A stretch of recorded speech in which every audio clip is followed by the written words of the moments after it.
હું આ ભ્રષ્ટાચારી ભાજપના નેતાઓને કહેવા માંગીશ કે તમે ગમે એટલો અન્યાય કરો, ગમે એટલો અત્યાચાર કરો, ખોટા કેસો કરો, જેલમાં નાખો, પરંતુ આ બ્રિજરાજ સોલંકી તમારી સામે છેલ્લા શ્વાસ સુધી લડી લેવા માટે તૈયાર છે. છેલ્લા શ્વાસ સુધી લડી લેવા માટે હું તૈયાર છું. અને તમને લોકોને કહેવા માટે આવ્યો છું કે કોઈનાથી ડરવાની જરૂર નથી, કોઈનાથી ગભરાવાની જરૂર નથી. આ ઈ બ્રિજરાજ સોલંકી છે જે વીર વચરાજને માનવાણ વાળો વંશજ છે. કદાચ મારું માથું આ સોલંકી વીર વચરાજનો વંશજ છું, કદાચ મારું માથું ઉતરી જાય તો પણ આ બ્રિજરાજ સોલંકીનું ભાડા સમાજ માટે લડતું રહેશે. તમારે કોઈ ડરવાની જરૂર નથી, ગભરાવાની જરૂર નથી.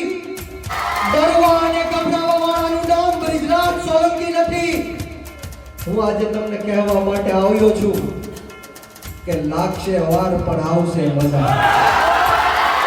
લાગશે વાર પણ આવશે મજા. મિત્રો, હમણાં જ આપણે જોયું કે મારી સભા હોય, જ્યારે હું આવવાનો હોય ત્યારે આ જસદણ અને વિછિયાના લોકો એક થાય, સંગઠિત થાય.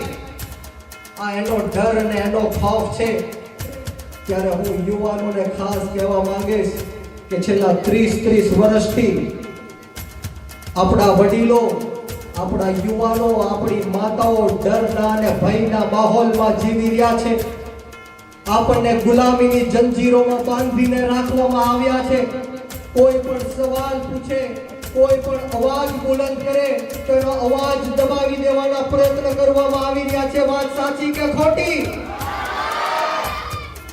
તમે મને ધાક ધમકીઓ આપી, ભાવનગરમાં આવીને મારા વિરુદ્ધમાં ષડયંત્રો કર્યા કે બ્રિજરાજભાઈને કઈ રીતના ખોટા કેસો થકી જેલમાં નાખવામાં આવે, એના ચારિત્ર ઉપર સવાલો પૂછવામાં આવે.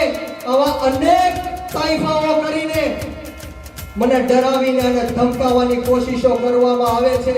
પરંતુ હું આ જાહેર મંચ ઉપરથી કહેવા માંગીશ કે અમે આંદોલનની કોકમાંથી નીકળેલા લોકો છીએ, ગરમ તપતી ભઠ્ઠીમાંથી નીકળેલા લોકો છીએ. આવા એક નહીં, આવા હજારો આવી જાય, પરંતુ બ્રિજરાજ સોલંકી કોઈનાથી ડરવાનો નથી. બોલો ભારત માતા કી!